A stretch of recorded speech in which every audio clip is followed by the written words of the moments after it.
고린도전서는 이제 1장에서 6장, 그 다음에 7장에서 15장 이렇게 두 개로 나눌 수 있습니다.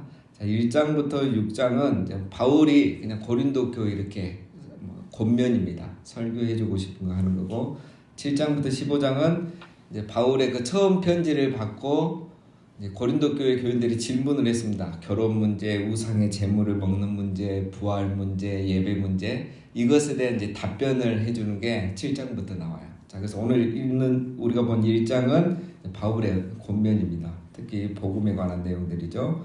자, 18절 말씀은 이제 우리가 아주 잘 아는 유명한 말씀이죠. 십자가의 도, 십자가의 도라는 거, 이 도는 헬라어 원어로 하면 로고스입니다. 로고스. 로고스는 말씀이죠. 말씀.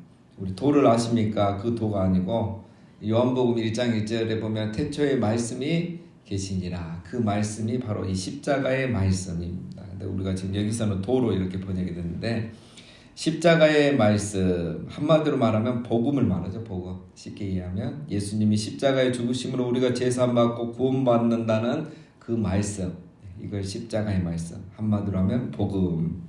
자, 이 복음이 멸망하는 자들에게는 미련한 것이다. 멸망하는 자들이란 구원받지 못하는 자들을 말하는 거죠. 자, 현재 분사로 되어 있는데, 멸망으로 계속 가고 있는 사람들에게는 이 복음이 미련한 것이다 라는 겁니다. 자, 그러면 이 사람들은 뭐 나중에는 구원받느냐? 그건 아닙니다. 멸망으로 간다 이 말은 이미 이 사람들은 멸망받는, 구원받지 못하는 사람들 말이에요. 그런데 지금 그걸 향해서 가고 있는 거죠. 그런데 같은 이 십자가의 도, 복음이 구원을 받는 우리에게는 하나님의 능력이다 그랬죠. 구원을 받는, 자, 이것도 똑같은 현재 분사입니다. 그렇죠? 구원을 받는 자들. 자, 이 사람들도 결과적으로 이미 구원을 받았는데 지금 구원을 향해서 가고 있는 것처럼 이렇게 현재 분사로 표현이 되죠. 자, 여기서 이제 중요한 거는 멸망하는 자들인데 뒤에는 구원을 받는 우리라 그랬죠. 그러니까 우리 문법으로 말하면 수동태예요, 수동태. 구원은 하나님의 은혜로, 능력으로 받는 거예요. 멸망은 자기가 죄를 짓고 복음을 거부해서 멸망하는 거지만 구원은 하나님의 은혜와 능력으로 받는다. 자, 좀 더 자세히 보면, 자, 이 두 그룹으로 나눌 수 있죠. 멸망하는 자들과 구원을 받는 우리. 자, 멸망하는 자들, 쉽게 말하면 그냥 그 당시에 복음을 거부하는 이 헬라인들을 말해요. 그 지역이 헬라 지역이기 때문에 그 철학을 좋아하는 이 헬라, 그리스 사람들을 말하고, 구원을 받는 우리 고린도 교회 성도들을 말하겠죠. 자, 십자가의 도가 똑같은 이 복음이잖아요. 똑같은 복음의 메시지인데 이 두 그룹에게 다른 결과가 나옵니다. 멸망하는 자들에게는 미련한 것이 되어버리고, 구원은 우리에게는 하나님의 능력이 된다 이렇게 있어요. 네, 여기서 근데 이 표현을 보면은 미련한 것의 반대는 뭐가 돼야 되죠? 지혜로운 게 돼야 되잖아요. 하나님의 능력의 반대는 연약한 것, 무능한 것, 약한 것, 이렇게 돼야 되는데 대조가 여기서 안 돼요. 미련한 것과 하나님의 능력으로 이렇게 대조가 되고 있죠. 자, 이게 무슨 말이냐? 바울이 의도적으로 이렇게 단어를 선택한 거죠. 그러니까 이 복음을 세상의 지혜로 이해하려고 하는 이 헬라인들에게는 복음은 미련한 거예요. 이건 말도 안 되는 소리예요. 그래서 헬라인들은 이 복음, 미련한 것을 받아들이지 않아요. 자, 그러나 우리는 세상의 지혜로 이 복음을 이해해서 믿고 구원을 받은 게 아니라 하나님의 능력, 은혜로 이 복음을 받아들이고 구원을 받게 된 거예요. 그러니까 똑같은 메시지인데 이 똑같은 메시지를 세상 사람들은 지혜로 이해해서 세상 방식으로 이해하려니까 복음이 미련하고 아주 말도 안 되는 거예요. 특히 헬라인들에게는. 그러나 우리는 하나님의 능력이 임하여서 믿어지고 감동이 돼서 이렇게 구원을 받게 된 거죠. 그래서 구원을 얻은 우리고, 멸망하는 자들은 그걸 지혜로 깨달으려고 하니까 안 되는 거죠. 자, 바울이 왜 이 말을 하는가? 1장 18절 우리가 아주 중요하고 다 암송하는 말씀이잖아요. 자, 이게 이제 왜 바울이 이렇게 얘기하느냐? 오늘 본문은 사실 다 이 18절이 핵심입니다. 이 지역이 이제 헬라 지역이죠. 그리스 헬라. 그래서 그리스 헬라 하면은 이제 유명한 게 철학이잖아요. 철학. 자, 그런데 이 그리스 헬라 지역에서 가장 이제 유명한 지방이 아가야라는 지방이고, 그 다음에 이 아가야에서 핵심인 수도가 고린도예요. 그러니까 이 지역은 헬라 철학, 헬라 하면 철학이잖아요. 그리스 철학, 그죠? 그리스 신화. 이게 이제 유행하는 도시인데, 헬라인들이 이 고린도 교회의 교인들을 무시하는 거예요. 예수님을 믿고 복음을 믿어서 구원받는다고 하면은 아주 막 우리로 말하면 뭐 무시해요. 예, 젊은 사람들로 말하면 뭐 무시하는데, 왜 그러느냐? 이 헬라 사람들은 평생 철학을 한 사람들이잖아요. 예, 그 유명한 철학자들이 다 여기서 나와요. 그래서 이 사람들은 모든 철학을 다 공부해도 아직 구원의 길을 찾지 못하는 거야. 그러니까 뭐 이데아론, 플라톤의 이원론 막 이런 게 나오잖아요. 그리고 뭐 육체는 나쁜 거고, 우리 인간의 혼은 영은 거룩한 거고, 이런 게 나오는 게 헬라 철학인데, 복음을 들으면 뭐예요? 예수님이 육체를 입고 십자가에 죽었어요. 그러면 이제 이건 끝인 거예요. 근데 무슨 그 예수님이 또 부활을 해가지고 우리 사람이 그 예수님 믿으면, 십자가에 죽은 사람을 믿으면 죄가 용서받는다 하고, 또 나중에 부활은 예수님이 이제 육체까지 부활했잖아요. 우리도 나중에 육체가 부활한다 하니까 헬라 사람들이 듣기에는 뭐겠습니까? 완전 이거는 무식한 소리예요. 이 육체는 그 당시에 거룩하지 않은 걸로 생각한 거예요. 영만 이데아의 세계, 나중에 이제 우리로 말하면 이제 좋은 세상, 천국에 간다, 이렇게 하는 게 그 당시 대세인데, 육체도 부활한다 하지, 뭐 육체가 이미 죽은 사람을 믿으면 제사함 받는다 하지, 이런 말을 하니까 복음을 믿는 교인들, 성도들은 무식한 사람이고, 그래서 무시당하는 거예요. 그러니까 고린도 교회 교인들이 얼마나 기가 죽겠습니까? 기독교 초기예요. 이때는 몇 년 안 됐잖아요. 복음이 이렇게 들어온 지. 그러니까 지금은 뭐 기독교가 이제 이렇게 대세가 되어 있지만 기독교 초기죠. 아직 믿는다고 해도 이 사람들도 뭐 자세하게 뭐 말할 것도 없죠. 뭐 성경이 있습니까? 자세히 공부도 못하죠. 그러니까 이런 문화적인 현실적인 상황에서 기가 안 죽을 수 없어요. 그래서 바울이 말하는 게, 기죽지 마라. 저 사람들이 오히려 미련한 것이고, 그래서 저들은 복음을 이해하지 못하고 구원받지 못한 것이다. 그러나 우리는 하나님의 능력으로 이렇게 십자가의 도를 통해서 구원을 받게 되었다. 그래서 고린도 교회 교인들을 격려하기 위해서 지금 이 말씀을 하는 겁니다. 그 다음에 왜 하나님은 이런 방식을 선택했느냐? 19절. 기록된 바 내가 지혜 있는 자들의 지혜를 멸하고 총명한 자들의 총명을 폐하리라 하였으니. 자, 이 말씀은 이사야 29장 14절 말씀입니다. 우리 한글 성경에는 생략이 되어 있는데, 왜냐하면 기록이 되어 있다. 구약의 이사야서에 내가 지혜 있는 자들의 지혜를 멸하고 총명한 자들의 총명을 폐하리라. 자, 이거는 사실 이 복음을 위해서 기록된 말씀은 아닙니다. 이 이사야 이 말씀은 그 하나님께서 이제 역사적 배경이 뭐냐면, 하나님께서 이스라엘을 벌 주시겠다는 거예요. 심판. 왜냐하면 그들이 죄를 많이 지으니까. 그 심판의 도구가 뭐냐면 아수르란 나라야. 이 강대국 아수르를 통해서 내가 너희들을 전쟁을 통해서 이제 벌을 주겠다. 이렇게 하니까 이제 이 나라의 강요들이 모여서 회의를 한 거죠. 이 위기를 어떻게 극복할 거냐? 어떻게 해야 되겠어요? 원래 하나님의 백성은 하나님 앞에 회개하면 되잖아요. 잘못했습니다. 지금이라도 용서해주고 살려주세요. 이러면 되는데, 이 지혜 있는 관료들이 어떻게 하냐? 애굽하고 동맹을 맺자 그래요. 그 동맹을 맺어서 아수르가 쳐들어오지 못하게 하자. 이렇게 지혜롭게 대처를 하는 거예요. 그런데 선지자의 말은 그게 아니에요. 하나님의 너희 지혜자들의 지혜를 다 헛되게 하고 총명한 자들의 총명을 폐하라. 너희 인간적인 지혜로 이 위기를 극복하는 자들은 내가 다 망하게 하겠다. 회개라 이 말이죠. 자, 그 말씀을 지금 이제 바울이 인용을 한 겁니다.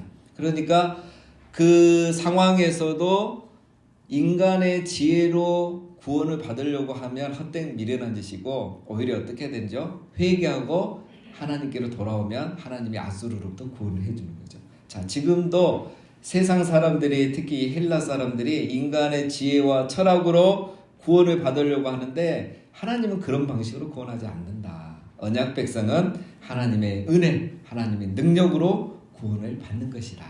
자, 그거를 이렇게 연결해서 하고 있는 겁니다. 자, 20절.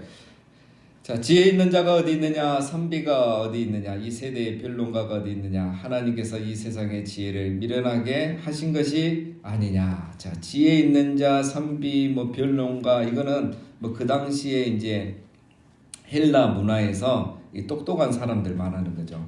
자, 이렇게 변론 좋아하고 철학 좋아하는 사람들 있는데, 자, 이런 사람들이 한마디로 말하면 구원의 길을 알려줄 수 없다.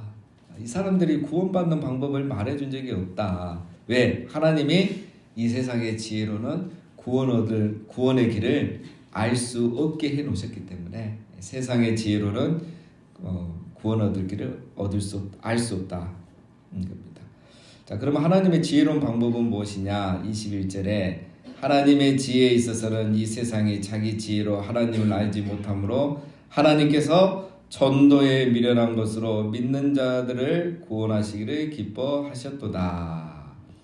자, 여기 세상의 지혜란 거는 쉽게 말하면 우리 헬라 철학 이렇게 하면 됩니다. 그 당시는 그게 세상의 지혜였으니까. 자, 이 헬라 철학으로는 구원의 방법을 깨달을 수 없잖아요. 이 말은 아무리 철학적으로 연구하고 지혜를 깨닫는다 해서 이 복음의 능력을 깨닫지 못하는 거예요. 그러니까 구원을 얻지 못해요.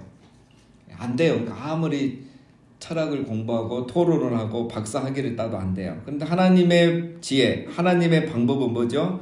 연구해서 공부해서 구원을 얻는 게 아니라 전도에 미련한 것을 통해서 믿기만 하면 구원 얻는 방법을 하나님은 사용하셨다는 거예요. 자, 여기서 전도에 미련한 것이라고 했는데 이거는 이제 전도가 미련하다는 말은 아닙니다. 철학을 그러니까 철학을 1도 모르는 사람이 복음을 전하는 거예요. 그 당시 문화로 그러니까 생각해야 돼요. 그 당시에 이제 이 복음은 대체적으로 누가 믿었느냐? 그러니까 막 철학자들이 믿은 게 아니라 일반 평민들, 시민들이 믿었죠. 우리 그러니까 대학도 안 가고 공부 안 하고 그리고 이제 또 누가 많으냐? 노예들이 많이 믿었어요. 예를 들면 고린도 교회 같은 경우는 바울이 이제 천막 가게를 하면서 장사하면서 전도를 했잖아요. 브리스길라와 아글로와 함께. 그러니까 이제 거기에 이렇게 천막 사러 오는 사람들이 특히 많이 믿었단 말이에요. 근데 이 천막 사러 오는 사람들은 주인들이 오는 게 아니라 노예들이 오는 거예요. 종들이. 그러니까 이런 사람들이 고린도 교회 안에 많아요. 그러니까 이런 철학을 공부해서 연구해서 구원받은 게 아니라 복음은 철학은 1도 모르는 이 사람들이 말로 전하는 이 복음을 듣고 사람들이 예수님을 믿고 구원을 받는 거예요. 그러니까 이 헬라 철학을 공부한 사람들에게는 이거는 말도 안 되고 미련한 방법이에요. 구원을 얻으려면 책을 몇 권 보고 연구를 해서 토론을 해서 결론을 얻어서 구원을 받았다게야 든든하고 똑똑한 것 같은데 저 노예가 와가지고 복음 잠깐 1분 메시지 전했는데 그거 듣고 막 구원을 얻으니까 얼마나 미련해 보입니까? 그렇죠? 이건 그들의 입장에서 하는 말입니다. 그러나 하나님은 이 방법을 기뻐하신다. 자, 22절 유대인은 표적을 구하고 헬라인은 지혜를 찾으나. 자, 유대인은 표적을 찾는단 말입니다. 이 말이 뭐냐면 유대인들은 이 복음을 듣고 구원받는 걸 원하지 않고 유대인들은 다윗과 같은 메시아가 나타나서 헤롯 왕도 물리치고 로마도 물리치고 이스라엘을 해방시켜주는 이 표적을 구하는 거예요. 그러니까 유대인들은 예수님을 믿을 수 있습니까? 못 믿습니까? 못 믿는 거죠. 예수님이 이스라엘을 해방시켜주는 이 기적을 행하면 믿으려고 했는데 그게 아니기 때문에 유대인들은 못 믿고 헬라인은 지혜를 찾는 거예요. 그러니까 십자가에서 죽은 예수를 믿으면 구원받는다 이런 헛소리 하지 말고 철학적으로 한번 설명을 해봐라. 납득이 가게 이해를 시켜라. 이런 지혜를 헬라인들은 원하는 거죠. 그래서 이 두 그룹에게는 복음이 십자가의 도가 먹히지가 않는 겁니다. 그들에게는 미련한 걸로 보이는 거죠. 23절 우리는 십자가에 못 박힌 그리스도를 전하니 유대인에게는 거리끼는 것이요 이방인에게는 미련한 것이로되 오직 부르심을 받은 자들에게는 유대인이라 헬라인이라 그리스도는 하나님의 능력이요 하나님의 지혜니라. 이 복음이 유대인들은 꺼릴게요. 싫어요. 유대인들은 쪽팔리는 거예요. 이 예수님 믿고 저 나사렛 시골 사람 믿고 구원 받는다는 얘기가 막 돌면은 부끄러워요. 싫은 거예요. 이방인들은 미련하니까 미련해 보이는 것, 이 복음을 상대하기 싫은 거죠. 그러나 유대인이든지 헬라인이든지 이 복음을 이미 받아들인 자에게는 그것이 하나님의 능력이고 하나님의 지혜다라는 겁니다.